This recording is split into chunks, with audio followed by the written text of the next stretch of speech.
تو میں نے کہا حضور کیوں؟ فرمانے لگے اس لیے کہ وہ اپنی بے عملی پر بھی دلائل دے گا، وہ بے عملی پر بھی دلیلیں قائم کرے گا کہ یہ وجہ ہے تو اس لیے میں ایسے کر رہا ہوں۔ تو چونکہ وہ بے عمل ہے اور ہے پڑھا لکھا، نبی کریم صلی اللہ علیہ وسلم کے غلام نہ پل بھر میں بدل جاتے تھے۔ اور اللہ تعالیٰ بھی نا بڑے موقع دیتا ہے ہمیں، بڑے موقع۔ حضور نے فرمایا جس نے ایمان اور احتساب کی نیت سے روزے رکھے وہ نئی زندگی کا آغاز کرے، اس لیے کہ اللہ نے اس کے پچھلے سارے گناہ معاف فرما دیے۔ میرے نبی کریم علیہ السلام نے فرمایا جو شخص بیمار ہو گیا، مریض ہو گیا، اور نسائی شریف میں فرمایا کہ 3 دن تک بستر پہ رہا اور اس نے شکوہ نہ کیا اللہ کا، اور جب وہ شفا یاب ہو کے بستر سے اٹھا ہے نا تو اب اللہ نے اس کے پچھلے سارے گناہ معاف فرما دیے۔ اور فرمایا جو حج کرنے گیا، حج کر کے واپس آیا، اللہ کے حبیب فرماتے ہیں یوں سمجھے کہ میں آج ہی ماں کے پیٹ سے پیدا ہوا۔ بڑے موقع اللہ نے دیے، بڑے موقع، بڑے سارے موقع عطا فرمائے کہ میں تیرے پچھلے گناہ معاف کر دوں گا، تو بھی تو نئی زندگی کا آغاز کرنا، تو بھی تو شروع کرنا نئے سرے سے، تو بھی تو بدل کے آنا، تو بھی تو اپنے اندر تبدیلی پیدا کرنا۔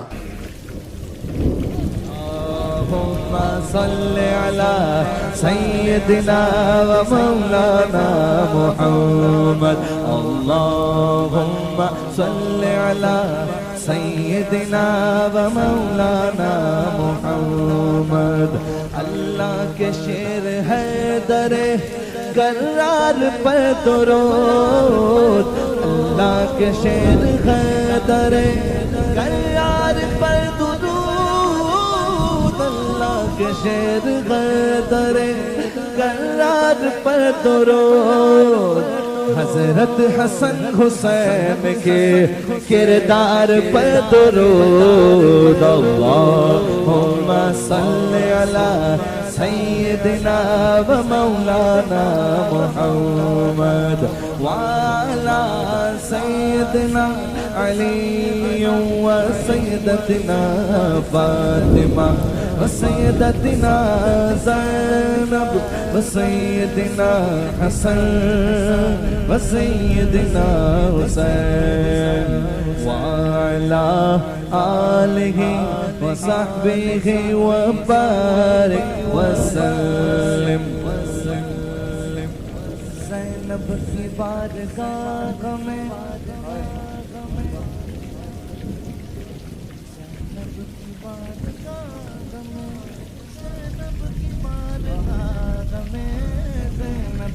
بارگاہ میں سلام نیاز ہے، زینب کی بارگاہ میں سلام نیاز ہے، جو مرتضیٰ کی لاڈلی زہرا کا ناز ہے، اللہم صلی علی سیدنا و مولانا محمد وعلی سیدنا علی و سیدتنا فاطمہ و سیدتنا زینب و سیدنا حسن و سیدنا حسین۔ زینب کی بارگاہ میں سلام نیاز ہے، زینب کی بارگاہ میں سلام نیاز ہے، زینب کی بارگاہ میں سلام نیاز ہے، زینب کی بارگاہ میں سلام نیاز ہے، جو مرتضیٰ کی لاڈلی زہرا کا ناز ہے، اللہم صلی علی سیدنا و مولانا محمد۔